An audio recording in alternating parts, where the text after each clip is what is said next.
Oh my gosh Rina at Kuya Edo, muling magbabalik. Yan po ang umuugong na usap-usapan ngayon na muling pagsamahin ang ating bunsong Rina at si Kuya Edo niya. Naku po kapag nagkatotoo ito tiyak marami ang maiyak sa tuwa. Dahil matagal na itong pinapangarap ng mga tagahanga nila Rina at Edo. Tiyak na hawatak na naman ito ng maraming manunood dahil namimiss na nilang sobra ang tambalang Rina at Kuya Edo niya.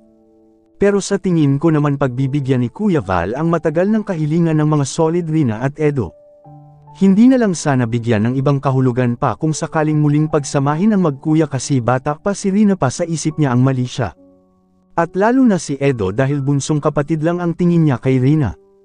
Ang pakiusap ko lang na sana makuntinto na tayo kung anong kwasing pagtingin ni Edo kay Rina. Huwag na sana nating pangunahan pa kung sakali lang ha. Basta masaya na lang sana tayo na makita nating magkasamang muli silang dalawa. Dahil kung para sa akin lang kontinto na ako makita ko lang na masaya silang dalawa na nagtutulingan na magkuya. Okay ba kayo guys at sana nga magkatotoo itong ating nabalitaan na muli nga silang pagsamahin ni Kuya Val. Kaya guys lalo nating suportahan ang nilang mga YouTube channel ni Kuya Val Santos Matubang at kay Kalingap Rab. Pakidamay na din po sana ang Monty kong channel kung bago ka pa lang po sa channel ko at pakilike na din sa video kong ito.